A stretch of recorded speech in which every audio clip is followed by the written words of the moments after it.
600 సంవత్సరాల క్రితం నిర్మించబడిన ఘాటి సుబ్రహ్మణ్య స్వామి క్షేత్రం.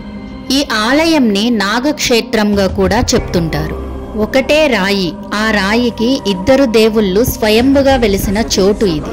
సుబ్రహ్మణ్య స్వామి ముందు భాగంలో, అలాగే వెనుక భాగంలో నరసింహస్వామి స్వయంభుగా వెలిసిన క్షేత్రం ఈ ఘాటి క్షేత్రం. ఒక వ్యాపారి నిద్రిస్తుండగా నాగదేవుడైన సుబ్రహ్మణ్య స్వామి ఆ వ్యాపారి కలలో వచ్చి ఏం చెప్పాడు? గార్పాడే మహారాజు నిద్రిస్తుండగా సుబ్రహ్మణ్య స్వామి కలలో వచ్చి ఎందుకు హెచ్చరించాడు? అసలు ఈ క్షేత్రం ఎక్కడ ఉంది, ఎలా వెళ్ళాలి, ఒకే రాయికి స్వయంభుగా ఇద్దరు దేవుళ్ళు ఎందుకు వెలిశారు, గార్పాడే మహారాజు ఎందుకు ఇక్కడ ఈ ఆలయంని నిర్మించాడు? ఇవన్నీ మీరు తెలుసుకునే ముందు ప్లీజ్ మన ఛానల్ని అయితే సబ్స్క్రైబ్ చేసుకోండి, అలానే లైక్ చేయండి, అలానే ఇంకొంతమందికి షేర్ చేయండి. Now let's go to our video. మేమైతే ఘాటి క్షేత్రం విజిట్ చేసేకి ట్రావెల్ చేస్తూ ఉన్నాము.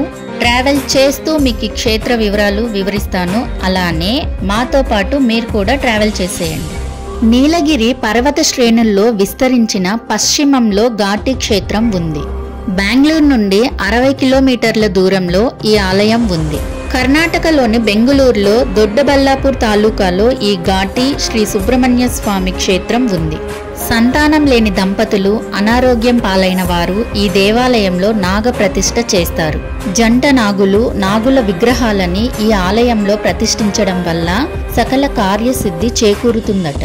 స్వయంభుగా వెలిసిన ఇద్దరు దేవుళ్ళు ఒకేసారి గర్భాలయంలో ఎందుకు పూజలు అందుకుంటున్నారంటే, తారకాసుర సంహారం ముందు సుబ్రహ్మణ్య స్వామి నీలగిరి పర్వత ప్రాంతంలో తపస్సు చేశాడని ప్రతీది. నరసింహస్వామి కోసం సుబ్రహ్మణ్య స్వామి తపస్సు చేసి తారకాసుర సంహారం కోసం కావాల్సిన శక్తి ముక్తులని పొందాడని ప్రతీది. మరొక కథనం ప్రకారం గరుడికి పాములకి వైరం ఉన్న విషయం మనందరికీ తెలిసినదే. ఆ వైరం వల్ల గరుత్మంతుడు పాములన్నిటినీ చంపేస్తుండడంతో సప్తశీర్ష నాగఫణి అయిన సుబ్రహ్మణ్యుడు ఈ నీలగిరిలో విష్ణు అవతారంలో ఒకటైన నరసింహస్వామి కోసం తపస్సు చేసి ఇక్కడ మరోసారి పాములకి ఎటువంటి హాని జరగకుండా ఉండాలని నరసింహస్వామి నుండి మాట తీసుకున్నాడు. గర్భాలయంలో సప్తశీర్ష నాగఫణిగా సుబ్రహ్మణ్యుడు అవతరించడంతో పాటు తనకి తపోశక్తిని ఇచ్చిన నరసింహస్వామి కూడా ఇదే మూర్తికి మరోవైపు ఉండడం ఇక్కడి ప్రాముఖ్యత. ఈ క్షేత్రంకి వెళ్లే దారిలో ఒక చిన్న చెరువు ఉంది. ఇక్కడ వ్యూ చాలా బాగుంది. ఆలయంకి 1.5 కిలోమీటర్ దూరంలో ఉంది ఈ చెరువు. మా అబ్బాయి వైభవ్ చెరువులో చేపలు పట్టాలని ఒక కవర్తో ట్రై చేశాడు, కానీ ఒక్క చేప కూడా పడలేదు. మళ్ళీ చేత్తో ట్రై చేశాడు, ఒక చిన్న చేప చేతిలోకి వచ్చింది. చూడండి ఎంత చిన్నదో. పిల్లలైతే ఇక్కడ చాలా బాగా ఎంజాయ్ చేశారు. ఇక్కడ కాసేపు అయితే టైం స్పెండ్ చేసి మళ్ళీ స్టార్ట్ అయ్యాము ఆలయంకి. క్షేత్రంకి వెళ్లేలోగా అసలు ఈ ఆలయంని గార్పాడే మహారాజు ఇక్కడ ఎలా కట్టించారు, ఎందుకు కట్టించారు, ఆ స్టోరీ ఏంటో తెలుసుకుందాం. తమలపాకులు అమ్ముకొని బ్రతికే ఒక వ్యాపారి ఇప్పుడు స్వామి కొలువై ఉన్న చోట ఒక రాత్రి వచ్చి పడుకొని నిద్రపోతూ ఉండగా, నా మీద ఎందుకు పడుకున్నావు అనే మాట అతనికి వినబడిందట. అదేంటో అర్థం కాక చాలా భయపడ్డాడు. తర్వాత నాగుల పంచమి రోజు తమలపాకుల వ్యాపారం చేసి రాత్రికి చాలా అలసిపోయి అదే చోట ఆ రోజు మళ్ళీ నిద్రించాడు. ఆ నిద్రలో ఆ వ్యాపారికి సుబ్రహ్మణ్యం స్వామి కలలో ఒక సర్పరూపంగా కనిపించి నాకు ఇక్కడ గుడి కట్టించమని సండూర్ రాజుకు చెప్పమని అన్నారు. తర్వాత ఆ వ్యాపారి ఒక బ్రాహ్మణుడి వద్దకు వెళ్ళి నాకు కలలో ఇలా వచ్చింది అని జరిగిందంతా వివరించాడు. ఆ తర్వాత ఆ బ్రాహ్మణుడు ధ్యానం చేస్తుండగా ఆయనకి సర్పం కనిపించింది. వీరిద్దరూ గార్పాడే మహారాజు వద్దకు వెళ్ళి జరిగిందంతా వివరించి గుడి కట్టించమని అడిగారు. ఆ రాజు ఇదంతా విన్న తర్వాత కూడా చాలా నిర్లక్ష్యంగా ఉండడంతో వీరిద్దరూ నిరాశతో వెళ్ళిపోయారు. అదే రోజు రాజుకు కలలో సుబ్రహ్మణ్య స్వామి వచ్చి విగ్రహం ఉన్న చోటును చూపించాడు. అంతేకాక నీ రాజ్యంలో నీకు సంపద, రాజభోగాలు ఏవీ లేకుండా చేస్తానని హెచ్చరించాడు.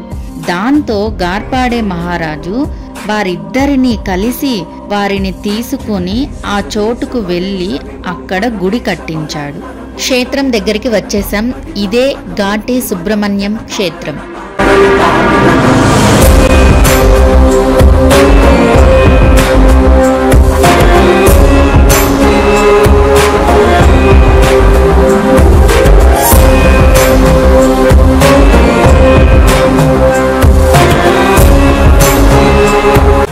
లోపలికి వెళ్తున్నాము. లోపల గర్భగుడిలో ఉన్న స్వయంభుగా వెలిసిన దేవుళ్ళని మనం ఒకేసారి చూడగలమా?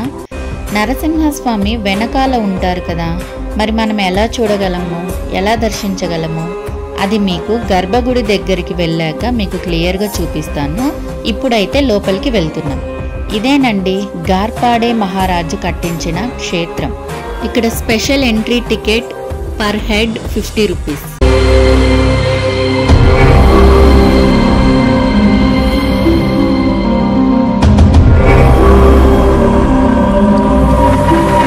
సుబ్రహ్మణ్య షష్ఠి, నరసింహస్వామి జయంతి ఇక్కడ ఈ ఆలయంలో ఘనంగా జరుగుతాయి.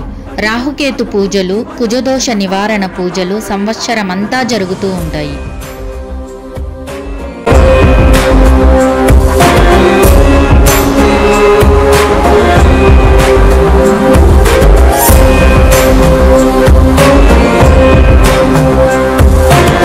గర్భగుడి దగ్గరకు వచ్చేసాము. ఈ పిల్లర్స్ చూడండి, చిన్నవిగా ఉన్నాయి.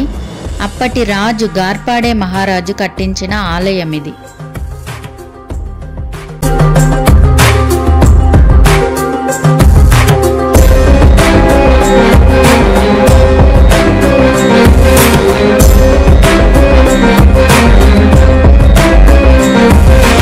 గర్భాలయంలో ఇద్దరికీ ఒకేసారి అభిషేకం పూజలు జరుగుతాయి. అభిషేకం జరిగేది చూశారు కదా. ముందు భాగంలో సప్తశీర్ష నాగేంద్రుడు దర్శనమిస్తారు. అలాగే వెనుక ఉన్న అద్దంలో మనం నరసింహస్వామిని దర్శనం చేసుకోవాలి. ఈ క్షేత్రం టైమింగ్స్ మార్నింగ్ 6 to నైట్ 8. అభిషేకం వచ్చి మార్నింగ్ 8:30 టైంలో జరుగుతుంది. మంగళహారతి అయితే మార్నింగ్ 10:30కి జరుగుతుంది. అలాగే నైట్ 8:30కి జరుగుతుంది.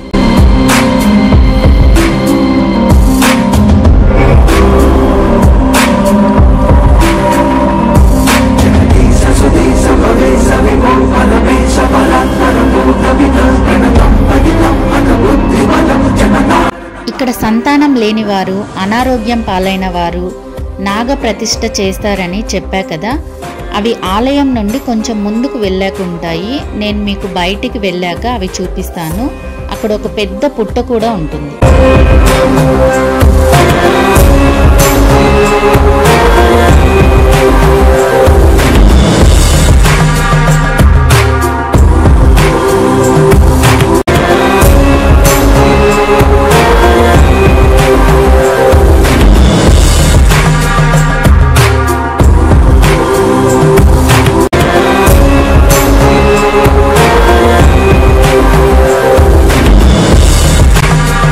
దర్శనం చేసుకొని బయటకు వచ్చేసాము. శ్రీ ముద్దు నాగమ్మ దేవస్థానంకి వెళ్తున్నాము.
दोषहरणं कीर्तिकरणं विद्यकल्मषनाशकम्